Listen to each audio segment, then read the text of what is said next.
Bismillahirrahmanirrahim. Assalamualaikum warahmatullahi wabarakatuh. Alhamdulillah. Alhamdulillahilladzi bi ni'matihi tutimmus shalihat. Wassalatu wassalamu ala Rasulillah wa ala alihi wa ashabihi wa man tabi'a bi ihsanihi wa man istanna bi sunnatihi wa man da'a bi da'watihi ila liqa'i yaumi rabbih, amma ba'd. Alhamdulillah, segala puji bagi Allah Subhanahu wa taala yang telah melimpahkan rahmat-Nya kepada kita sehingga kita masih dapat berpuasa di bulan yang mana dibukakan pintu surga, kemudian ditutup pintu neraka dan dibelenggulah syaitan. Mudah-mudahan momen kita berpuasa ini kiranya Allah Subhanahu wa taala terima puasa yang telah kita lakukan hari ini dan seterusnya sampai nanti selesai di bulan suci Ramadan. Salawat beriringkan salam kita kirimkan ke legenda alam Nabi kita Muhammad sallallahu alaihi wasallam, tentunya dengan ucapan Allahumma sholli ala sayyidina Muhammad wa ala ali sayyidina Muhammad. Shaimin wa shaimat rahimani wa rahimakumullahu ajmain.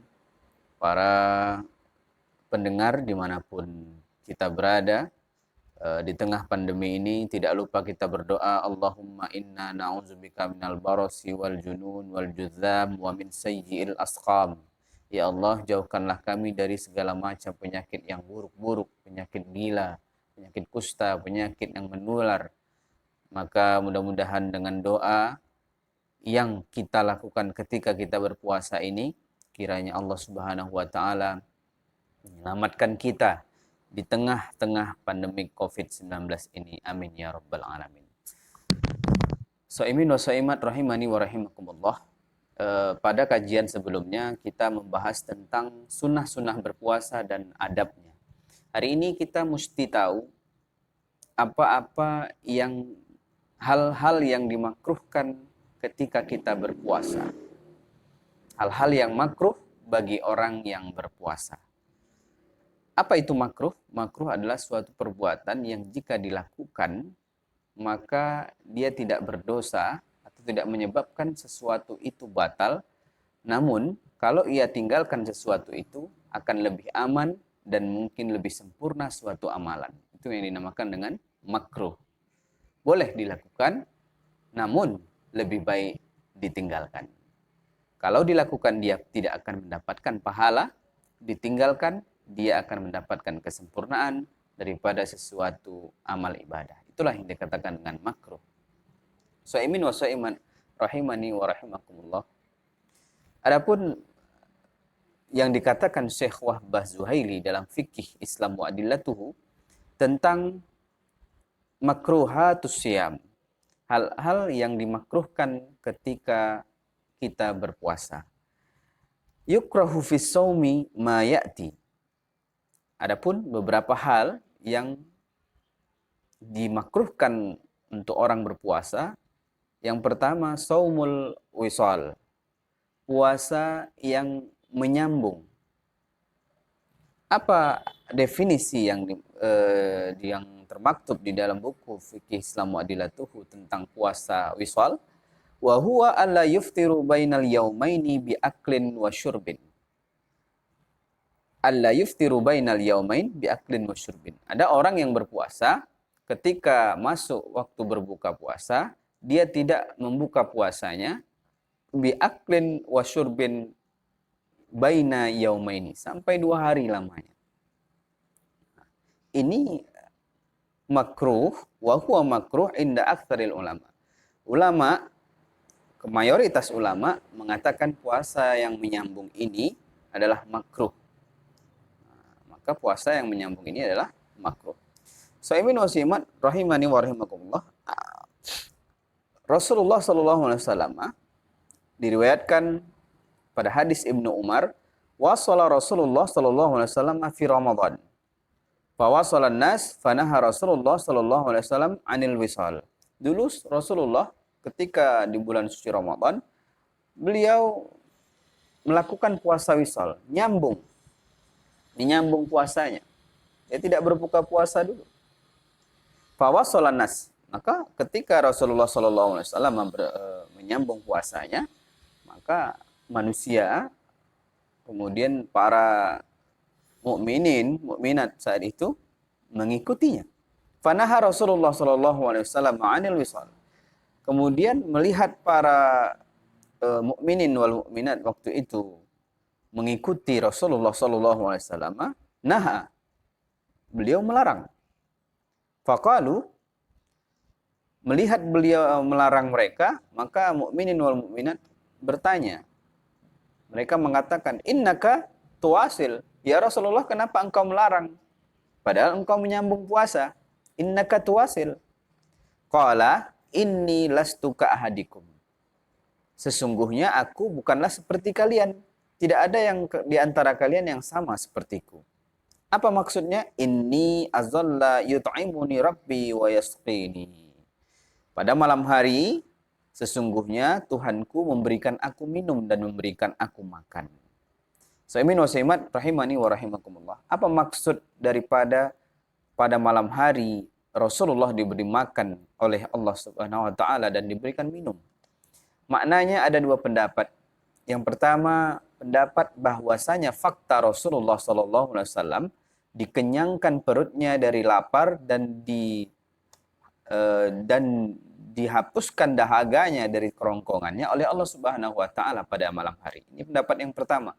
Pendapat yang kedua, bahwasanya Rasulullah SAW dikenyangkan hatinya dan dihilangkan dahaga kepada hatinya oleh Allah Subhanahu wa taala. Sehingga beliau menyibukkan diri untuk beribadah, lebih taat kepada Allah Subhanahu wa taala. Tentu ini menjadi dasar tidak ada satupun manusia pengikut mukminin wal mukminat kita semua yang dapat seperti ini. Maka hal ini makruh dilakukan.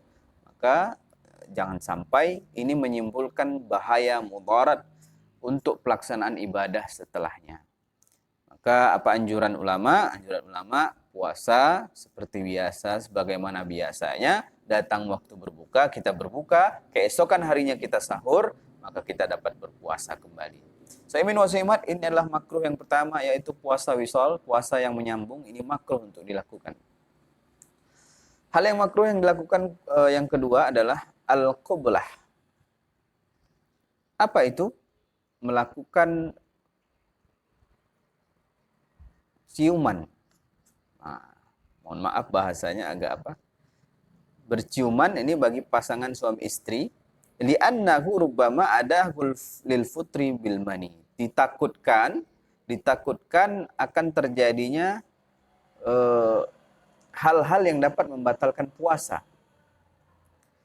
Maka makruh bagi seorang yang berpuasa, bagi pasangan suami istri, untuk berciuman. Makruh. Boleh dilakukan, tapi lebih baik jangan.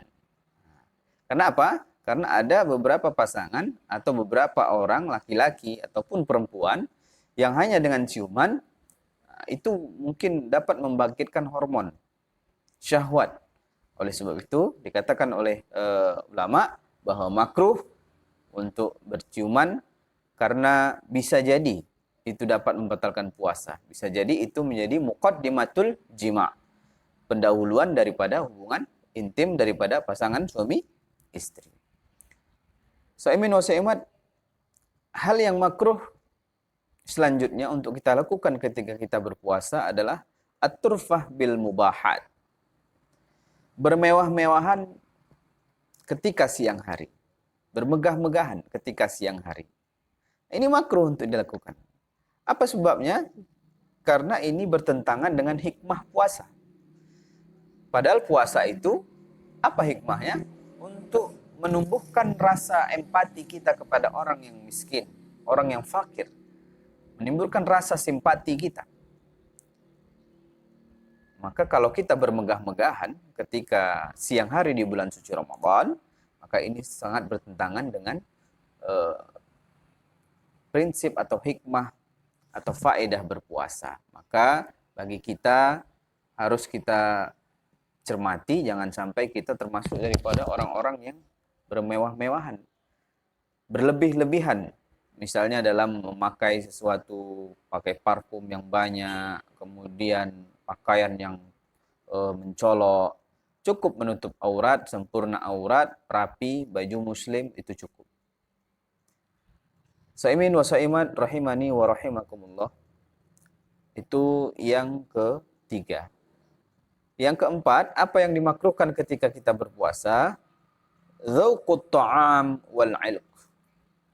Mencicipi makanan.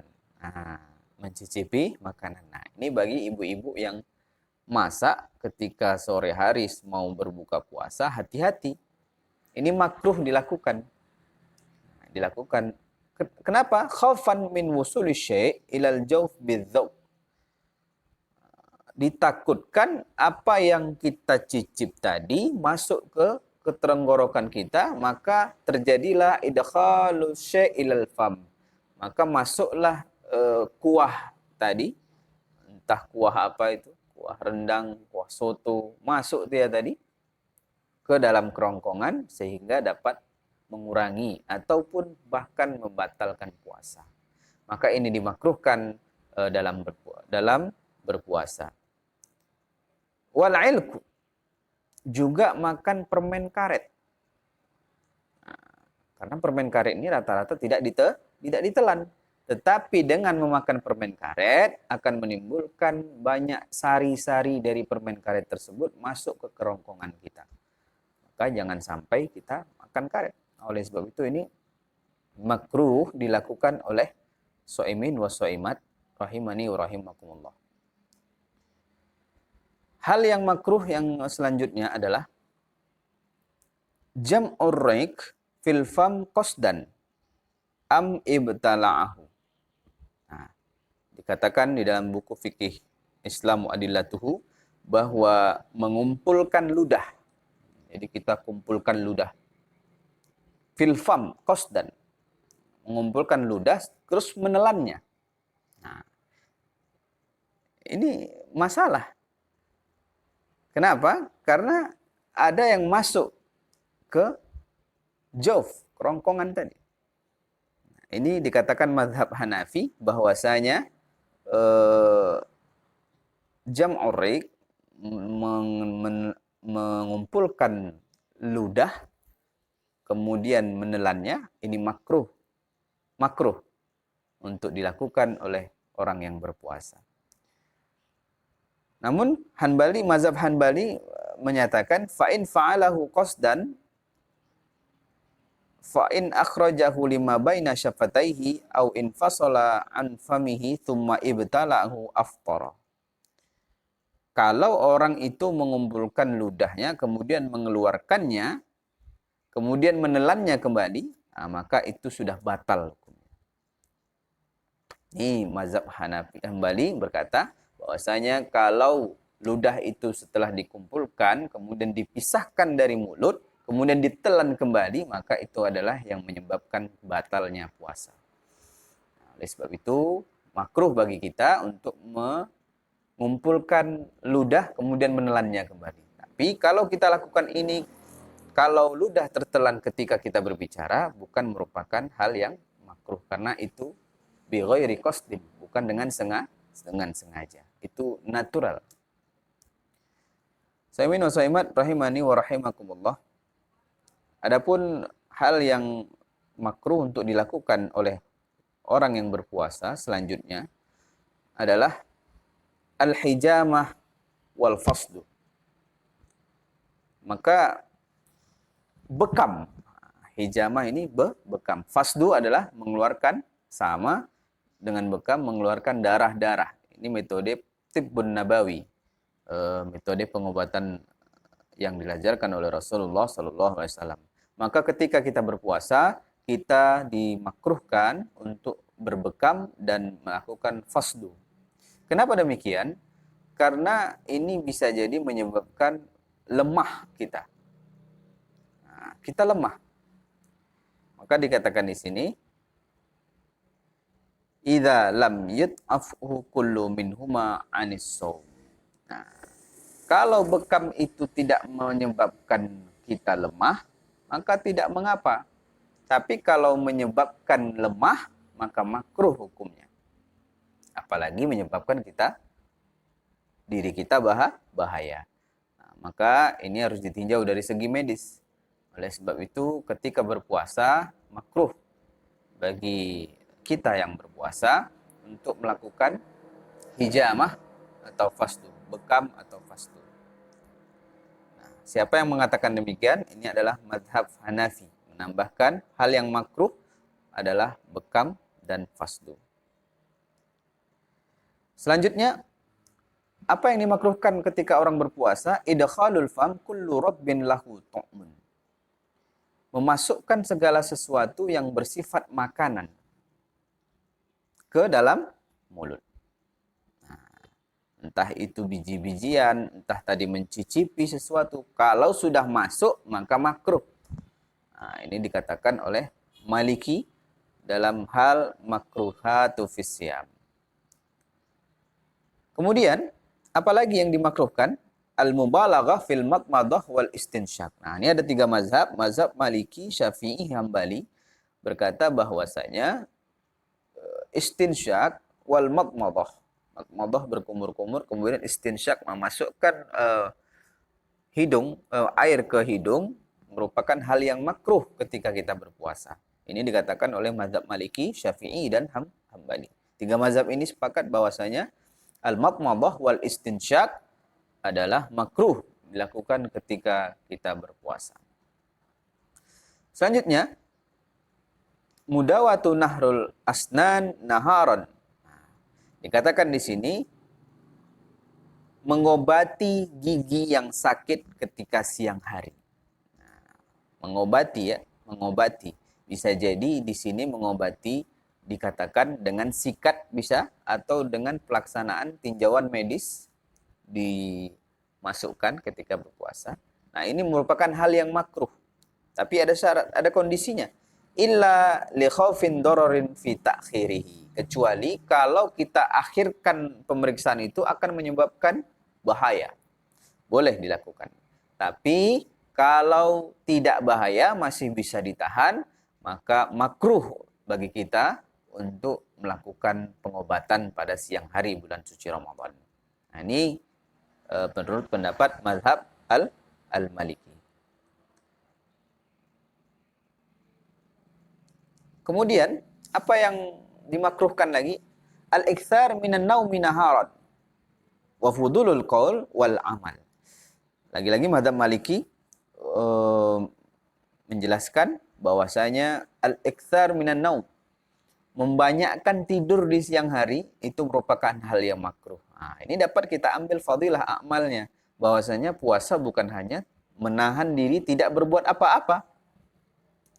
Wal fudulil qaul wal amal, akan tetapi banyak berbicara tentang apa saja tidak berhenti-berhenti juga dimakruhkan. Wal amal, dan pekerjaan yang tidak ada manfaatnya. Maka jangan banyak tidur, jangan banyak bicara yang tidak ada manfaatnya, jangan banyak kerja yang tidak ada manfaatnya. Bulan puasa semuanya adalah ibadah. Maka ini merupakan luar biasa sekali. Kita baca di buku fikih ini banyak kita manfaat membaca daripada makruhat fisyam. Hal-hal yang dimakruhkan ketika berpuasa. Jadi jangan kita banyak tidur. Jangan banyak tidur. Kalau orang banyak tidur sini merupakan hal yang makruh ketika kita berpuasa. Yang ke-11, dukhulul hammam.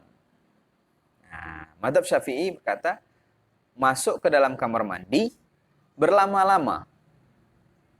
Ini makruh. Kenapa? Khaufan. Takut karena apa yang ada dalam kamar mandi? Ada air yang bisa membatalkan puasa seseorang. Bisa jadi dia tergoda, bisa jadi dia meminum karena di situ tempatnya makful, tutup. Ghairu maftuh, tidak terbuka. Maka tidak dapat dilihat siapa-siapa. Fa innallaha, tetapi Allah Subhanahu wa taala dapat melihat. Maka makruh bagi kita berlama-lama di kamar mandi. Nah, kecuali ada hajat, untuk membuang hajat itu diperbolehkan. Selanjutnya, apa yang dimakruhkan ketika berpuasa? As-siwak bi ghairi ba'da zawal ilal maghrib. Bersiwak makruh setelah terbitnya matahari sampai tenggelamnya matahari. Nah, maka hal yang selanjutnya yang dimakruhkan ketika kita berpuasa adalah bersiwak. Bersiwak. Apa dalilnya? Kenapa demikian? Karena ada Rasulullah sallallahu alaihi wasallam bersabda, "Liqulu fi famis shaim yaumal qiyamah afdal indallahi min rihi misk." Maka karena bau mulut itu, mulut orang berpuasa lebih afdal, lebih mulia di sisi Allah daripada bau kasturi. Nah, harum, bagi Allah harum, afdal, lebih mulia. Maka orang yang bersiwak nanti akan menyebabkan taghayyur, menyebabkan berubahnya aroma mulut, yang menyebabkan tentunya kalau kita tinjau daripada hadis tadi, tentunya ini bisa bertentangan. Maka siwak dimakruhkan ketika kita berpuasa. Nah, selanjutnya apa yang dimakruhkan lagi ketika kita berpuasa? Terakhir adalah tarku bakiyatut ta'am baina asnani shaimin. Nah, meninggalkan sisa-sisa makanan di sela-sela gigi kita. Oleh sebab itu, maka jangan sampai ketika kita setelah makan sahur, kita tidak cek gigi kita. Maka alangkah baiknya supaya kita dapat tidak melakukan hal yang makruh, sebelum kita imsak, kita sikat gigi dulu. Kita sikat gigi dulu. Untuk apa? Karena jangan sampai tertinggal sisa-sisa yang dari kita makan di antara gigi-gigi kita. Saimin wa saimat rahimani wa rahimakumullah ajmain. Beberapa hal inilah yang makruh dilakukan oleh orang berpuasa. Maka jangan sampai puasa kita kurang sempurna karena kita melakukan hal-hal yang makruh tadi.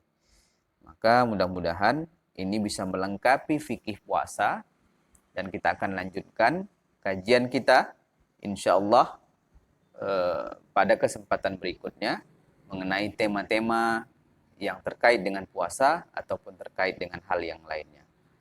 Billahi taufiq wal hidayah wa ridha wal inayah. Subhanakallahumma wa bihamdika asyhadu an la ilaha illa anta astaghfiruka wa atubu ilaik. Wassalamualaikum warahmatullahi wabarakatuh.